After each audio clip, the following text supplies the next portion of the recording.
बनाइए तो ये बिल्कुल खाली लग रहा है।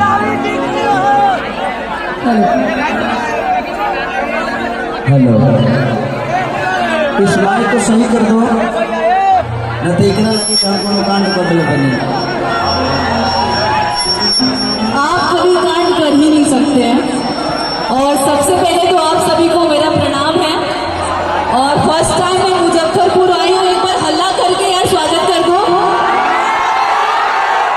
क्या बात है, thank you so much. And बहुत बहुत थैंक यू बोलूँगी राम सूरज यादव जी का, जो हम दोनों कलाकार को यहाँ पे बुलाए और इतना अच्छे से ग्रैंड एक होता है ना स्वागत करना, वो किया आपने। और आपने कहा ना कि मांग सुना है मेरा, तो भरने वाला कभी ना कभी आ ही जाएगा। अच्छा, कितने लोग भरने के लिए तैयार है? हाथ उठाओ। आधा से ज्यादा छुच्छू लड़े यानी तारा लोग के मेहरारू नाम दे दिए। एक तो इंडस्ट्री में इतनी खूबसूरत महिला है, इसको भी लेकर जाना चाहते हैं।